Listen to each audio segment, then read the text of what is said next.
Masuknya agama Islam ke wilayah Kadipaten Engrowo yang sekarang menjadi Kabupaten Tulungagung dapat menjadi bukti telah terjadi proses Islamisasi di kabupaten ini dengan keberadaan Masjid Tiban Sunan Kuning yang terletak di Desa Macanbang, Kecamatan Gondang, Kabupaten Tulungagung, Jawa Timur.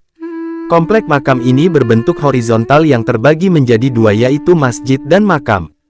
Di sebelah bangunan masjid terdapat makam yang dikelilingi pagar batu bata. Pada pagar ini terdapat pintu kayu yang menghubungkan halaman masjid dengan komplek makam. Dalam makam tersebut beberapa batu nisan sebagian ditulisi dengan huruf Arab dan Jawa Baru.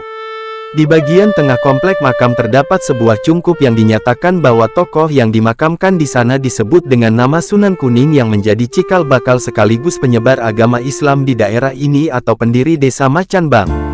Sedangkan 3 makam yang berada di sekitarnya merupakan para kerabat dari Sunan Kuning. Makam Sunan Kuning tersebut sampai saat ini masih dikeramatkan oleh penduduk sekitar. Untuk memasuki cungkup makam Sunan Kuning harus melewati gapura dengan pintu kayu setinggi 1 meter. Maka orang yang ingin masuk harus berjalan dengan sikap jongkok. Sampai saat ini masjid tersebut masih digunakan untuk beribadah masyarakat sekitar dan makamnya masih digunakan sebagai tempat untuk berziarah. Sebagian pengunjungnya juga menggunakan makam tersebut sebagai tempat menenangkan diri.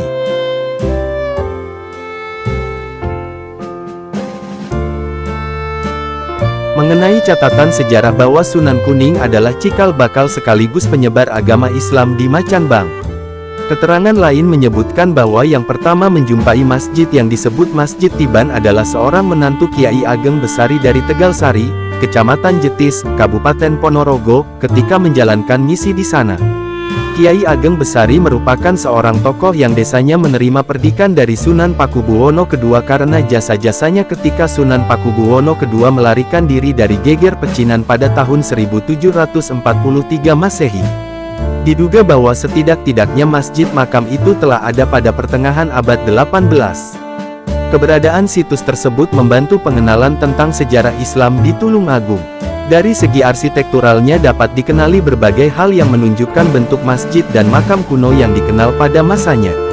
Sejak dahulu masjid tersebut digunakan sebagai tempat untuk menjalankan ibadah bagi pemeluk agama Islam. Keberadaan situs tersebut menurut masyarakat dianggap membawakan berkah. Di samping itu mereka tetap berkeinginan untuk menjadikan masjid tersebut sebagai tempat untuk menenangkan diri dan berbagai kegiatan yang dapat mengganggu ketenangan selalu dihindari.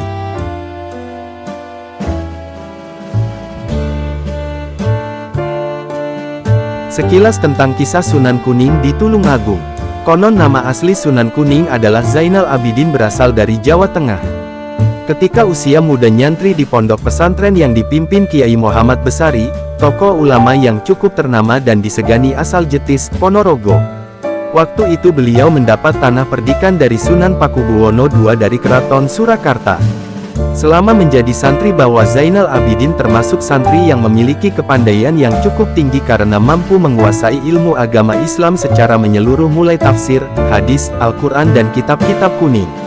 Usai menuntut ilmu di kota Reok itu Sunan Kuning diberikan tugas atau amanat untuk menyebarkan agama Islam di daerah timur yakni Tulungagung dan sekitarnya termasuk Blitar dan Kediri.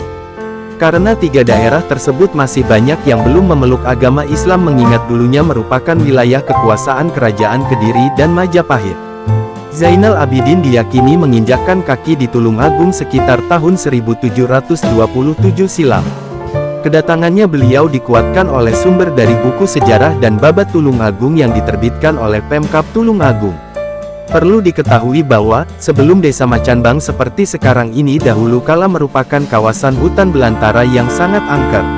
Selain dihuni banyak binatang buas juga dihuni oleh berbagai macam makhluk halus yang amat menyeramkan. Bahkan karena angkernya tidak setiap manusia berani merambahnya. Ibaratnya jalma mara, jalma mati. Artinya, siapa yang berani merambah hutan ini hampir bisa dipastikan akan pulang tinggal nama.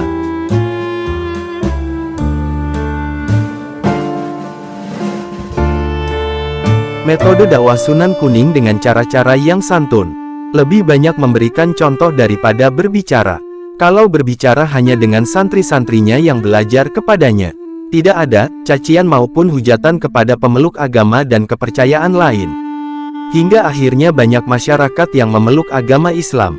Setelah banyak pengikutnya maka Sunan Kuning mendirikan sebuah masjid untuk kegiatan belajar agama Islam dan salat berjamaah. Saat itu pula kondisi umat Islam mulai tertata dan tidak ada yang menghalangi di daerah Bonorowo waktu itu. Masjid Macanbang sendiri dibangun tanpa kubah juga tanpa menara. Atapnya seperti kebanyakan bangunan joglo.